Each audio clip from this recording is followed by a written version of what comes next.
नमस्कार दोस्तों, हमारी आज की कहानी है शादी के बाद माँ की नाराज़गी की वजह जानकर बेटा हुआ हैरान। कहानी पसंद आए तो हमारे चैनल को सब्सक्राइब जरूर करना। हिमांशु और नव्या की शादी को 6 महीने हो चुके थे। हिमांशु के परिवार में उसके मम्मी पापा और एक बहन थी जिसकी शादी हो चुकी थी। बहन अपने परिवार में सुखी थी। नव्या भी बहुत जल्दी परिवार में घुल मिल गई थी। हिमांशु के मम्मी पापा का व्यवहार नव्या के साथ सामान्य ही था। अगर ज़्यादा प्यार नहीं जताते थे तो गुस्सा भी नहीं करते थे। नव्या ने भी पति और सास ससुर को शिकायत का अभी तक कोई मौका नहीं दिया था। लेकिन इधर कुछ दिनों से हिमांशु ने नोटिस किया था कि उसकी मम्मी कविता जी बेटे से नाराज़ सी रहती थी। पहले ऑफिस से आने के बाद सब साथ में बैठकर बातें करते थे, लेकिन अब कविता जी बहुत कम बातें करती थी। अगर हिमांशु नव्या के लिए कुछ लेकर आता तो कविता जी को अच्छा नहीं लगता था। अगर दोनों साथ में कहीं बाहर जाने का पूछते तो कहती, तुम लोग चले जाओ, हम नहीं जाएंगे। हिमांशु अपने ससुराल फोन पर बात भी करता तो उस दिन मम्मी नाराज रहती थी, बात भी नहीं करती। अपनी मम्मी को ऐसे देखकर हिमांशु समझ गया कि कोई तो बात है उनके मन में, और अगर इस बात को अभी मन से नहीं निकाला तो भविष्य में यही बात मनमुटाव का कारण बनेगी। वो बस मौका ढूंढ रहा था अकेले में मम्मी से बात करने का, और ये मौका उसे जल्द मिल भी गया। नव्या 2 दिन के लिए मायके गई थी और पापा भी किसी काम से बाहर गए थे। घर में सिर्फ हिमांशु और कविता जी ही थे। हिमांशु ने कहा, मम्मी बहुत दिन हो गए तुम्हारे हाथ की चाय नहीं पी।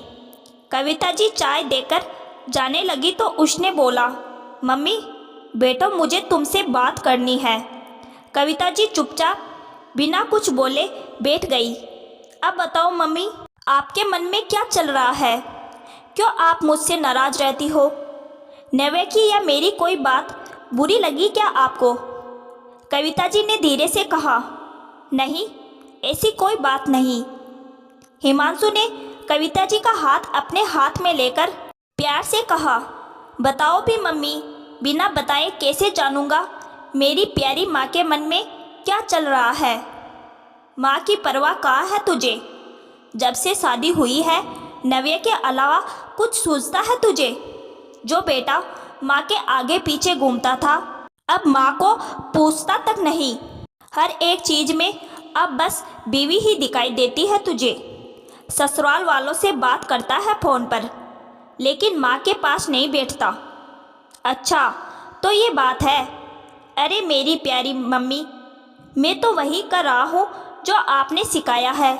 मेरी शादी के पहले आपने ही तो समझाया था कि अब मुझ पर नव्या की भी जिम्मेदारी है। वो अपना घर परिवार छोड़कर यहाँ आ रही है तो उसे प्यार और अपनापन देना है मुझे, और ससुराल वालों को भी सम्मान देना है।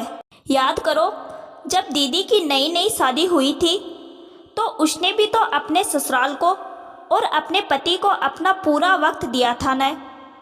अपनी जिम्मेदारियां निभाने के चक्कर में कई बार वो आपसे बात नहीं कर पाती, तब भी आप उस पर नाराज नहीं होती, बल्कि यही कहती थी कि अब तुम पर 2 परिवारों की जिम्मेदारी है, किसी को शिकायत का मौका मत देना। जीजाजी जब आपको फ़ोन करते हैं तो अच्छा लगता है ना आपको, तो फिर वही सब तो मैं भी कर रहा हूँ, तो फिर मेरे साथ इतना फ़र्क क्यों माँ?